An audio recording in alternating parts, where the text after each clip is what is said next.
Bonjour, bienvenue sur le podcast de Ma Révolution Pro, le podcast qui vous aide à sauter le pas de la reconversion professionnelle en vous proposant les meilleurs outils du développement personnel, des témoignages inspirants et des conseils d'experts.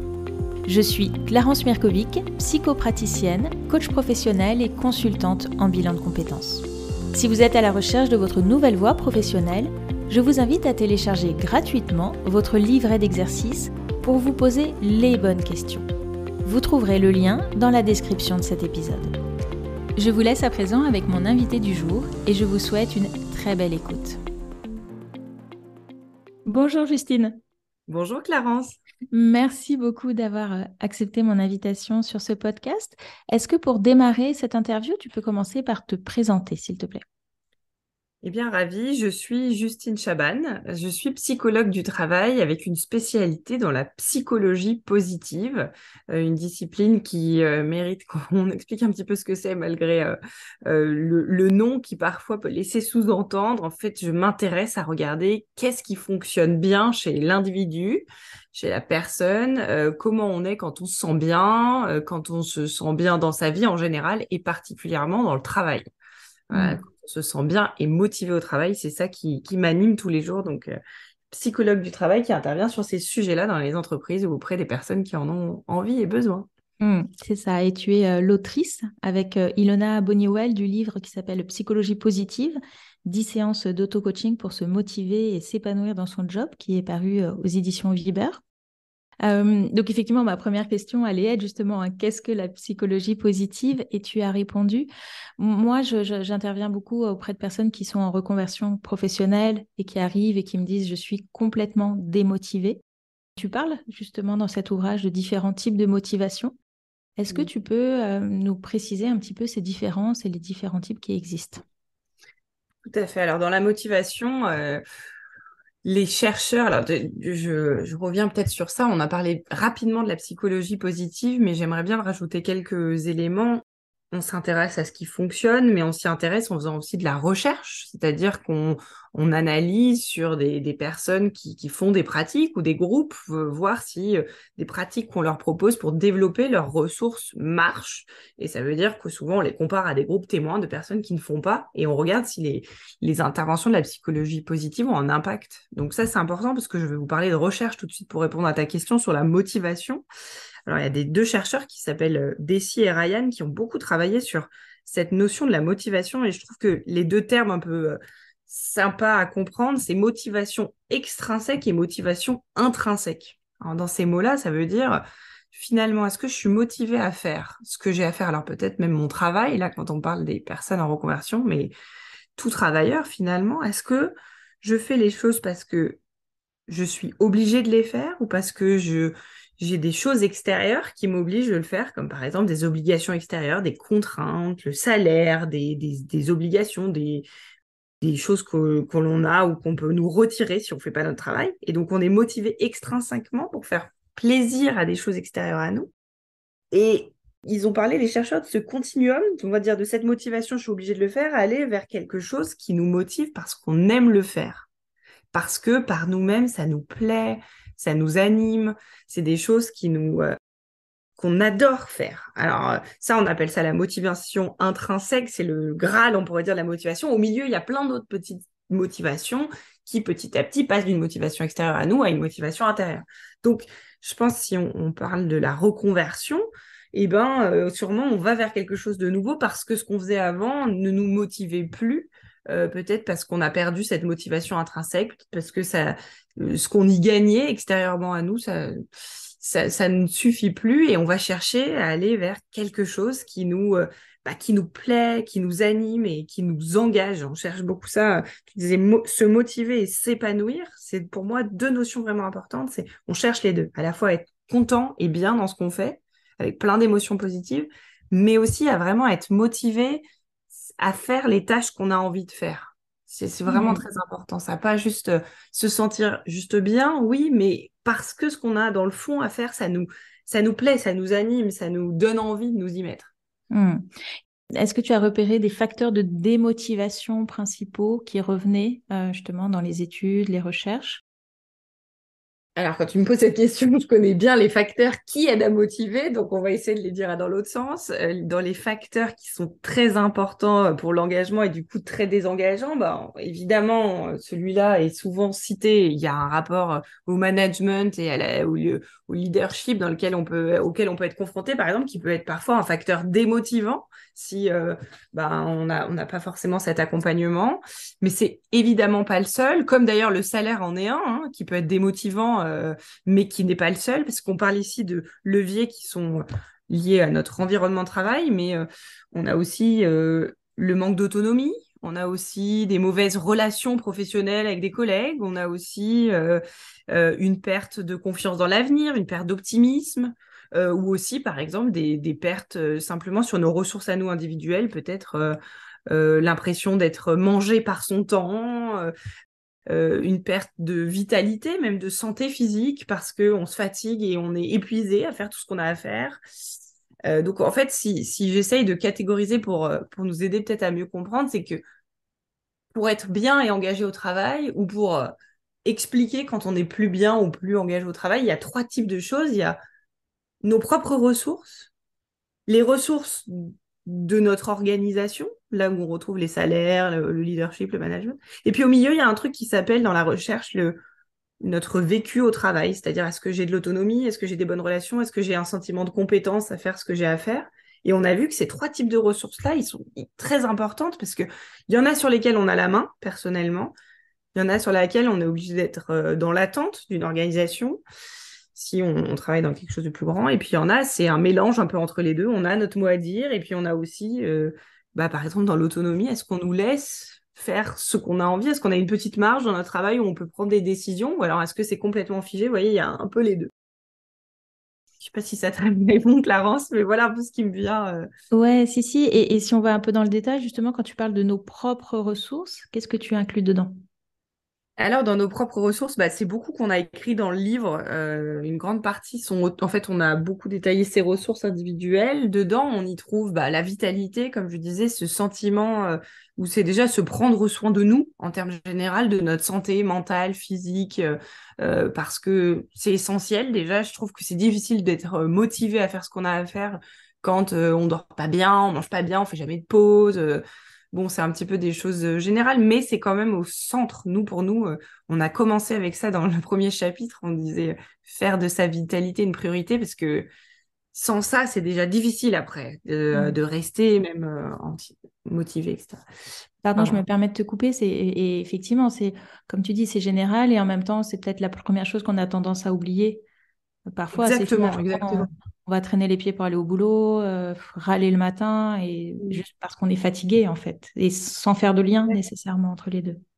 Et parfois, ça impacte un peu tout le reste aussi, dans les deux sens, hein. L'environnement compliqué ou mon travail un peu stressant peut être plus difficile à gérer ou à réguler parce que la fatigue, elle est là.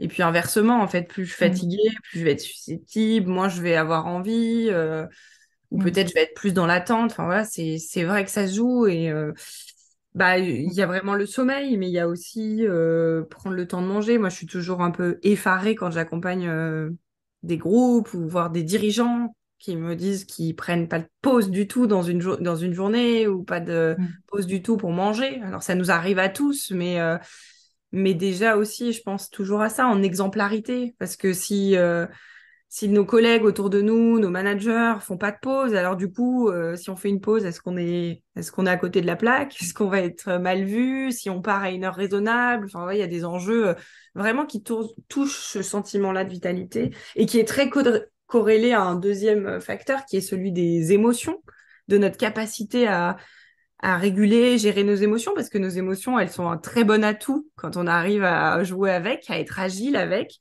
Et puis parfois, elles sont un petit peu nos démons, parce qu'elles peuvent nous chahuter, ces émotions plutôt désagréables, qui peuvent aussi nous arriver. Donc, gérer, s'allier à nos émotions, c'est aussi un levier important. Du même titre aussi, notre résilience. C'est un grand terme qu'on a entendu beaucoup, mais comment je rebondis face au stress? Est-ce que j'ai en tête des ressources? Nous, on parle aussi beaucoup de la flexibilité mentale, arriver à sortir un peu du cadre, prendre de la hauteur, voir les choses. Il y a plein de stratégies là qui sont sympas pour dire c'est dans notre capacité à voir un petit peu différemment. Parfois, on arrive à prendre de la hauteur, dégonfler un peu les situations de stress et du coup, aussi arriver à se ressentir bien, se réajuster, reprendre des projets qui nous plaisent plus ou qui nous plaisaient moins à cause du stress. Mm. Donc voilà, il y a les émotions, la flexibilité mentale, un autre sujet qui est super sympa, qu'on connaît très peu en France, qui s'appelle le capital psychologique. Notre capacité, vous connaissez sûrement plutôt l'optimisme, la confiance en soi. Le capital psychologique, c'est un mélange de plein de choses comme ça. Et vraiment se sentir par nous-mêmes, confiant dans l'avenir, on sait où on va, on a confiance en soi. On sait de temps en temps aussi s'arrêter pour savourer. Enfin voilà, il y a quelque chose d'hyper intéressant dans ça. Je crois qu'il m'en manque un dans les leviers individuels, mais oui, c'est la gestion du temps. La gestion du temps, parce que ça, c'est hyper intéressant dans la psychologie positive. C'est est-ce que vous finissez votre journée ou vous la commencez, ou on pourrait dire au moment où vous écoutez le podcast, est-ce que vous êtes satisfait de la façon dont vous avez utilisé votre temps jusqu'à maintenant? Et ça, c'est une question que je trouve hyper intéressante. C'est pas juste est-ce que tu as bien géré ton temps, c'est est-ce que tu es satisfait aujourd'hui on va dire, je sais pas, des 10 heures, 12 heures, 7 heures, si tu es correctement dans les 35 heures ou moins à travailler, est-ce que tu es satisfait de là où tu as mis ton temps, de la Mm. façon dont tu l'as dépensé? C'est ça, c'est Vas-y. ouais, de la façon dont on l'a dépensé, c'est plutôt de Exactement. l'efficacité, c'est ça? Exactement, ouais. Et c'est une petite nuance, je sais pas si vous la sentez, mais je trouve Mm. elle amène un rapport au temps un peu moins raide, un peu moins dur que des fois on entend, mais juste on se pose ça, on a un temps qui est limité, est-ce qu'on l'utilise bien? Mm. C'est ça, remettre aussi un peu de responsabilité, je trouve, dans le temps, Mm. on a toujours l'impression d'en manquer, de courir après, et de se dire Exact. par quoi moi je veux démarrer, qu'est-ce que je veux absolument avoir fait dans ma journée, c'est ça? Tout à fait, tout à fait. Bah, c'est ça qu'on donne, par exemple, comme petit conseil, ou en tout cas, on cherche des pratiques qui donnent lieu à ça. C'est essayer dans la journée de se fixer juste 3 grands objectifs à atteindre. Il y a une petite histoire ou une façon de le présenter qui dit commencez vos journées en anglais, ça s'appelle de eat the frog first. Commencez par manger la grenouille, ça veut dire commencer par le truc. Vous sentez que c'est le truc un peu lourd à faire dans votre journée, mais c'est chouette de commencer avec parce que quand vous l'avez fait, vous avez un sentiment déjà de satisfaction dans votre journée. C'est bon, après la suite. Et souvent, on est d'ailleurs hyper productif dans la suite parce on s'est libéré de ce gros truc à faire qui était un peu le mail un peu compliqué, le projet où il fallait se projeter dedans pour être vraiment concentré. Enfin, voilà des petits conseils qu'on distille un petit peu, qui sont pas juste des conseils que de bon sens, mais qui ont aussi montré leur efficacité derrière sur nos ressources. Ou comme mettre le sport en premier pour allier aussi la vitalité. Exactement, exactement. Bah, ça peut être très bien. Et même dans les journées, on dit des fois des pauses en marchant ou en s'aérant, des choses comme ça qui peuvent combiner. D'ailleurs, dans notre gestion du temps, est-ce que être satisfait de la façon dont on a pensé son temps, c'est est-ce qu'on s'est levé, est-ce qu'on a fait des pauses? Parfois, voilà, si on n'en a pas mis, parfois on se dit oui, mais on a bien travaillé, mais est-ce qu'on a bien fonctionné globalement? Ouais, c'est des questions qu'on peut se poser. Donc ça, c'était les ressources internes. Ouais. Tu parlais aussi tout à l'heure des ressources propres à l'entreprise, à l'organisation dans laquelle on est. Est-ce que là aussi, tu Exact. peux détailler? Alors là, je peux vous les détailler. On en a moins parlé dans le livre qui ont voulu des séances un peu plus d'auto-coaching parce qu'on considère là que c'est l'entreprise qui a plus la main et le mot à dire. Alors entreprise au sens large, hein, parce que des fois c'est entreprise, organisation, association, puis parfois c'est des personnes à leur compte. Mais il y a des notions ici autour du salaire, autour de la confiance, autour du management, autour de la transparence, par exemple. Ou alors aussi un sujet que je trouve intéressant, lui on l'évoque dans le livre, c'est la mission de mon organisation. À quoi elle sert? Pourquoi je travaille là? Pourquoi je travaille dans ce lieu-là? Et comment ça m'est partagé? Les valeurs, vous avez entendu sûrement ce mot, la raison d'être de mon entreprise. Et ça joue beaucoup ces leviers parce que si l'entreprise, elle sait faire partager le message, associer les gens à une utilité sociale au sens propre, mettre des managers qui accompagnent les équipes dans une direction commune, voilà, des temps de partage. Et puis, on a parlé de salaire. Alors souvent, ça peut être une grande question. Est-ce que notre travail se résume à notre salaire? Dans la recherche, on voit que non. Non pas que le salaire n'est pas important, mais il est important jusqu'à une certaine mesure, mais aussi et surtout, le levier, c'est salaire et avantage. Il y a aussi, on l'a bien vu aujourd'hui, le télétravail, par exemple, qui avant était peu pensable, aujourd'hui est très généralisé, et puis il nous fait revoir beaucoup le fait d'aller sur site, la valeur d'aller sur le site, etc. On travaille beaucoup sur ça.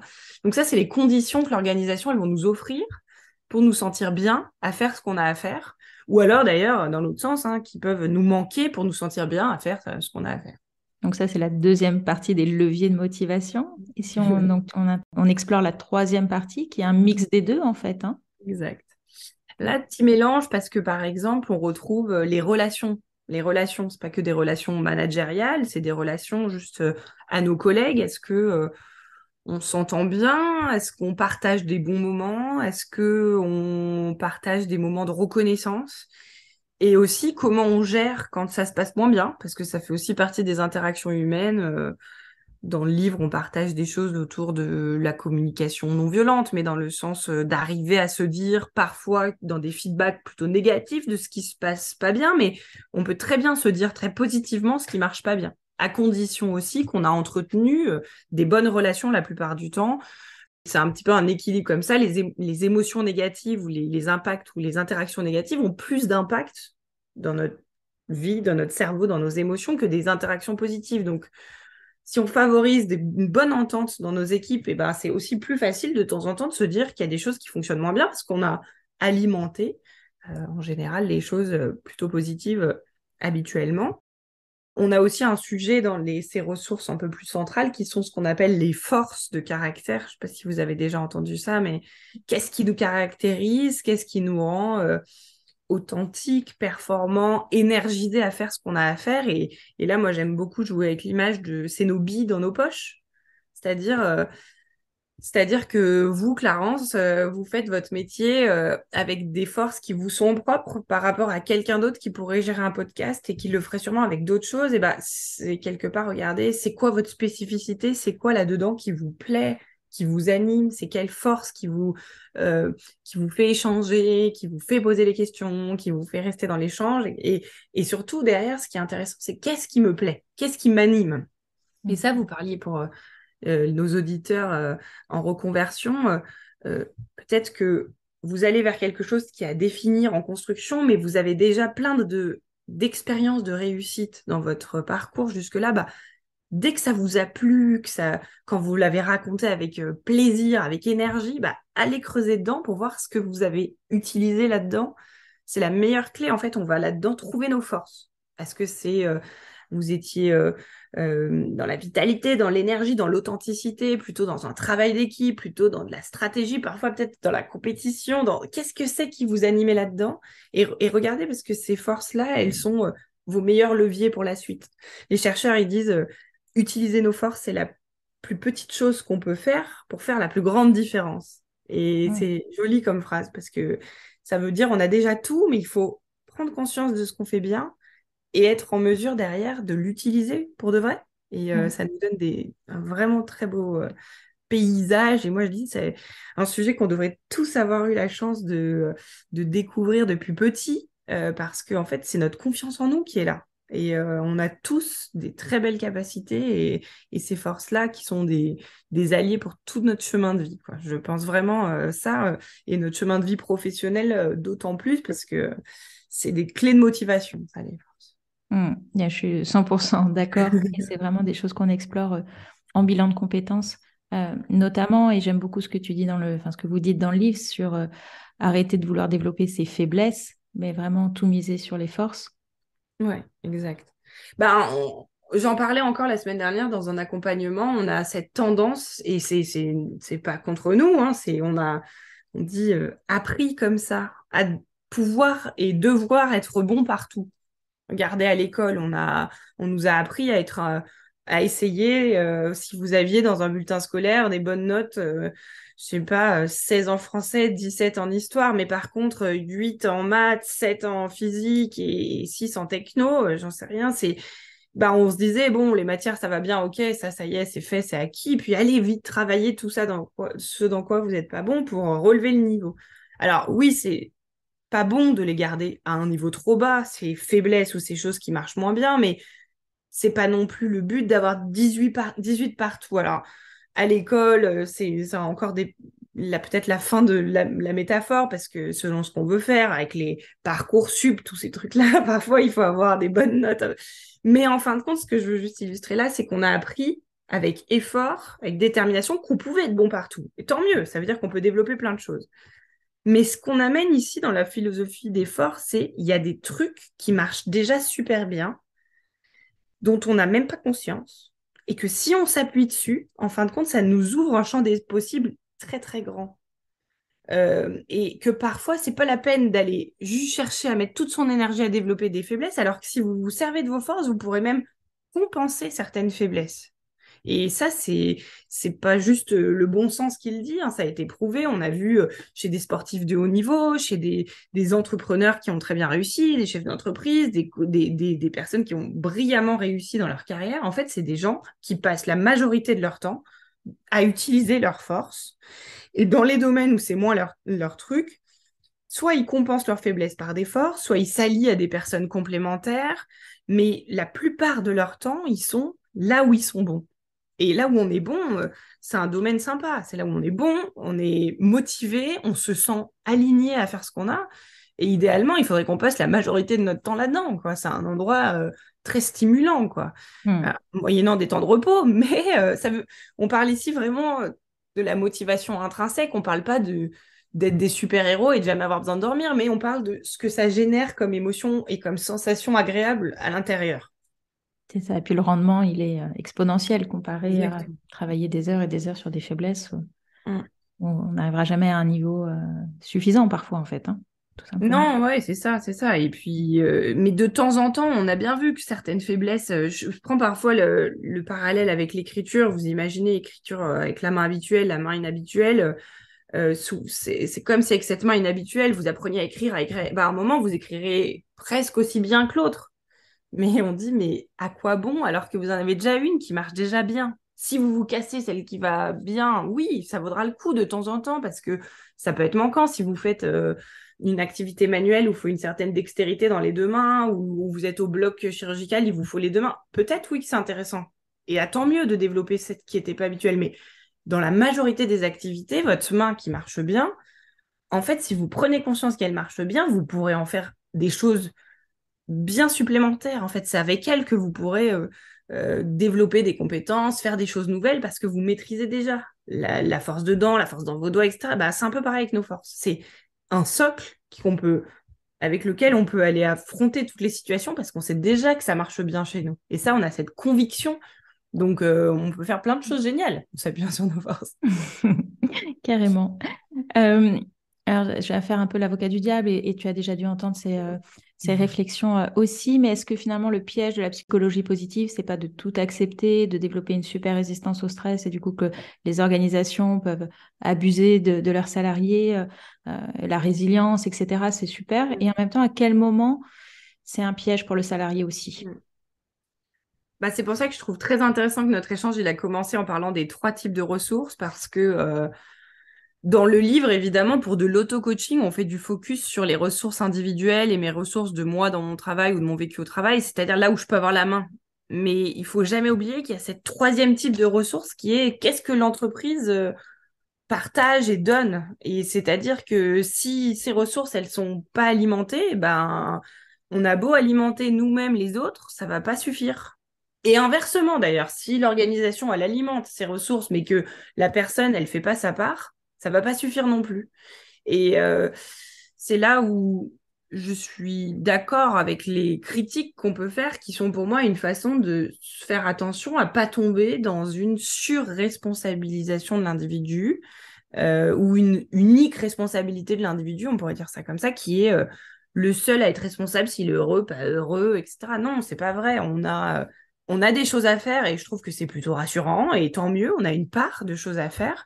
Mais il faut toujours le remettre dans un contexte et dans des situations, avec des situations qui sont parfois très en phase avec le travail et ce qu'on peut fournir sur nos ressources, et parfois qui sont pas du tout alignées et qui viennent aussi de temps en temps dire que Il faut bouger de voie, bouger de poste, bouger complètement d'organisation, de travail, voilà, qui viennent de temps en temps.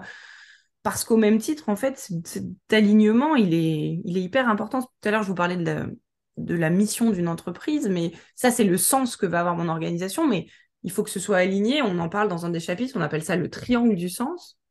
Il faut qu'il y ait du sens à travailler dans ce lieu-là, mais que ce sens, il soit relié à mon sens personnel, dans ma vie en général, et puis le sens que je mets dans mon travail. Et s'il y a le triangle, il marche bien, il est bien relié, ça fait un combo magique.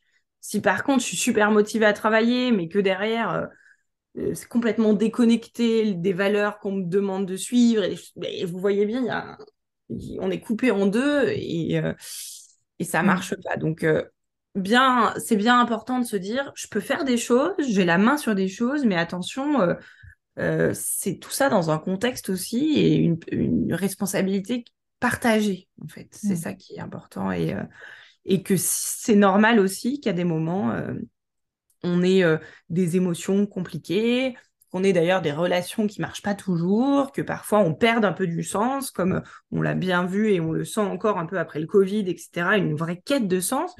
Mais en fait, la psychologie positive, elle dit pas, comme tu le disais Clarence, elle dit pas devenez des super-héros et gérez tout. Elle dit, peut-être on pourrait dire comme ça, on peut avoir des ressources aussi dans ces situations. Parce qu'en fait, une émotion compliquée, c'est une émotion désagréable à vivre, ça on n'enlèvera pas, mais en fait, c'est une émotion qu'on ressent pour quelque chose. On ne ressent pas juste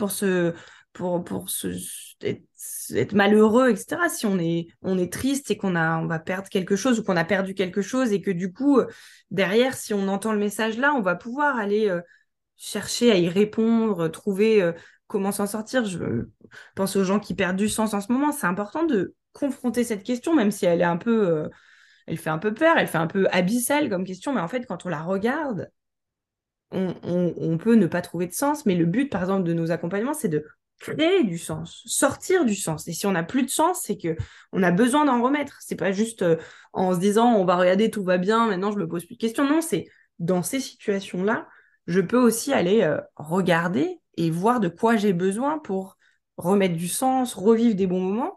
Et on peut être parfois décisionnaire de dire je pars d'un endroit, je quitte quelque chose parce que ça me correspond plus et ça me permet plus moi d'alimenter des ressources qui compensent en fait ce qui me manque quoi. Voilà. Je sais pas si je suis très claire dans tout ce que Si, je je vous vais dis même là, te demander. mais un équilibre est important et une co-responsabilisation est indispensable. Sinon tout ça, tout ce qu'on se dit, oui, tout le monde peut être heureux, tout le monde a à faire. Si t'es malheureux, c'est de ta faute. Et puis alors là, on finit ici, on s'arrête là et ça a plus vraiment de sens tout ce qu'on partage. Il y a vraiment un axe donnant-donnant à trouver dans tous ces sujets pour que ça marche bien. C'est ça, et si on descend même un peu plus dans le concret, est-ce que tu as, toi, des questions ou des signaux où tu dis qu'il faut être vigilant, qui indiqueraient justement qu'à un moment donné, c'est pas nous, c'est l'organisation, ou c'est ce rapport entre les deux? Là, quand on parle, moi, ce que ça m'évoque, c'est aussi un petit outil, une petite pratique de la psychologie positive qui s'appelle le job crafting. Je sais pas si tu as déjà entendu ce terme, mais Jamais. le job crafting, ça consiste en fait à... Donc, crafter, ça veut dire façonner, et en français, ça serait façonner son emploi. Et ce que ça voudrait dire, c'est en fait essayer de décortiquer son travail pour comprendre de quoi il est fait notre travail. Concrètement, vous faites quoi en fait dans votre poste? Eh ben, par exemple, mon travail, j'anime des formations, j'ai écrit un livre. Enfin, alors, il est fini, donc c'est plus vraiment une tâche actuelle, mais j'anime des formations, j'écris, je réponds à mes emails, je gère des projets. Et en fait, on fait une liste assez exhaustive de tout ce qu'on fait dans notre boulot. Et face à ça, on regarde un petit peu comment on se sent, on regarde un petit peu les émotions que ça me procure, ces différentes tâches, qu'est-ce que j'utilise, on parlait des forces, est-ce que ça m'anime, est-ce que ça me motive ou pas trop, est-ce que j'ai du sens dans ça ou pas. Et puis, quand on a ce tableau bien clair devant soi, d'avoir décortiqué son travail, on se demande si ça nous convient. Et si ça nous convient très bien, on le maintient. Si ça ne nous convient pas, qu'est-ce que je peux faire? Est-ce que je le fais plus? Est-ce que je le fais moins? Est-ce que j'essaye de changer un peu ma perception? Ou est-ce que je suis coincée? Tu vois, là, si on va dans la question tout à l'heure, peut-être qu'il y a des trucs qui ne vous conviennent pas et on peut regarder si on a quelque chose à en faire, si on peut en faire quelque chose ou si c'est quelque chose qui ne dépend pas de nous. Et dans ce cas-là, quelle décision je prends? Est-ce que je prends la décision de me dire, bon, ça me convient pas, mais j'ai les autres choses qui compensent et ça me convient bien pour rester ou pour continuer à faire ça? Est-ce que je trouve plus trop l'équilibre? Et dans ce cas-là, j'essaye de faire des choses et si on me les refuse ou si c'est pas possible, et ben, parfois je peux bouger, changer d'endroit, voir. En fin de compte, ce que j'essaye ici de mettre, c'est un petit peu d'essayer de concrétiser cette réflexion pour voir est-ce que c'est des choses sur lesquelles je peux avoir un impact, changer quelque chose, ou est-ce que à un moment, peut-être qu'il y a des choses non, où j'ai même pas envie d'aller bouger quelque chose, ça me convient pas, c'est trop une grosse ligne dans mon tableau général, et dans ce cas-là, bah, je pense à ça, par exemple, avec des managers parfois un peu difficiles ou des situations relationnelles avec des collègues très compliquées, la perte de sens dans l'activité, une rétrocession de poste, je sais pas, des gens par exemple on dit des fois mis au placard à qui on donne plus de tâches intéressantes à faire. Enfin voilà, il y a des situations. J'ai beaucoup parlé des liens avec les managers, mais attention parce que là aussi encore une fois c'est une co-responsabilité. Je pense pas que le manager soit le seul à féliciter ou à brimer quand il se passe quelque chose, parce que lui aussi, il a des managers au-dessus de lui et il a aussi des collaborateurs en dessous. Je pense que c'est un petit peu pareil, c'est un petit peu tout le monde. Et est-ce qu'on peut harmonieusement trouver des choses, donc voir s'il y a des possibilités de faire bouger les choses quand ça ne nous satisfait plus, ou alors on n'arrive pas à bouger, on ne veut plus, on ne voit pas. Et dans ce cas-là, on a toujours des choses à faire parce que décider de partir, décider de changer, décider de créer quelque chose de nouveau, c'est aussi une décision. Alors justement, quels seraient tes meilleurs conseils à destination des personnes qui souhaitent se reconvertir, qui seraient basés sur la psychologie positive? Bah, peut-être celui que je donnais tout à l'heure, c'est de pas vouloir tout effacer de ce qui s'est passé jusque-là, parce qu'il y a des très belles choses à garder, des billes de réussite, des billes de confiance, des bonnes relations. C'est sûr qu'il y a des choses qui se sont bien passées. Et puis, le conseil, ça serait d'aller vers quelque chose qui va vers cette motivation intrinsèque, un truc qui vous ressemble, qui vous plaît, dans lequel vous sentez que vous êtes vous-même, qui correspond vraiment à des forces que vous avez envie de mobiliser, de développer, où vous sentez cette petite énergie, là, cette vitalité, cette motivation que ça procure. En fonction d'où on va dans la reconversion, n'oubliez pas de temps en temps de faire des petites pauses et de prendre aussi soin un petit peu de vous, parce que je sais qu'aussi en fonction d'où on est dans la reconversion, il y a des moments avec plus faciles que d'autres. Donc, qu'on ait bien pris le temps aussi de poser les choses, de même s'être reposé et de repartir de plus belle vers des... Parce que c'est un sacré boulot, la reconversion. Et puis cette recherche, elle est parfois très dynamisante, des fois fatigante, des fois un peu anxiogène, des fois... voilà, donc au milieu de ce cadran des émotions qui peut parfois être un peu mouvant, de temps en temps, rappelez-vous de prendre des petites zones de récupération. Ça, je crois que c'est... Pour tout le monde, ce serait un bon conseil, mais peut-être aussi là. Et puis, ouais, d'aller vers quelque chose qui vous plaît, qui vous donne envie, qui vous permet de vous sentir euh, compétent, être à la bonne place, qui fait sens. Voilà, aller vers quelque chose qui fait du sens. C'est un petit peu ce mélange de tout ce qu'on a dit jusque-là, mais euh, prenez le temps de les regarder, quoi, ces sujets. En fait, c'est une super belle opportunité pour se poser ces questions et de réajuster ou se réaligner entre soi, ses envies, ses valeurs et le travail qui va nous correspondre et qui va nous correspondre et correspondre à tout ça. Super, merci. Est-ce que tu as des ressources à nous conseiller Si je peux faire une auto-promotion Vas-y. de nos supports, c'est que donc nous, l'entreprise, notre entreprise, c'est Positran, comme la Positive Transformation. Et dedans, on a plein de blogs gratuits où justement, on essaye d'éclairer sur chacun de ces leviers l'autonomie, les forces, les émotions. On donne plein d'illustrations, mais évidemment, on n'est pas les seuls. Il y a beaucoup de livres à lire sur ces sujets, sur la psychologie positive et puis sur les études qui sont autour. Donc, le livre, il est pas mal. Il est très bien, je confirme. Non, il reprend tous ces sujets, mais vous pouvez aller bien plus loin. Et ce que je voulais aussi dire, c'est qu'il y a plein de ressources gratuites, les vidéos, peut-être vous connaissez les vidéos, je sais pas si ça fait publicité, mais les vidéos TEDx ou les choses comme ça.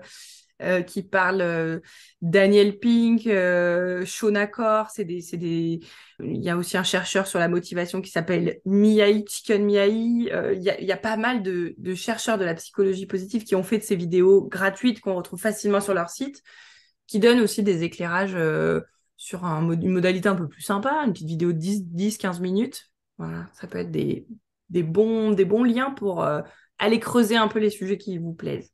Super, je mettrai toutes les références dans la description de l'épisode. Pour conclure, est-ce qu'il y a une dernière chose que tu souhaites ajouter ?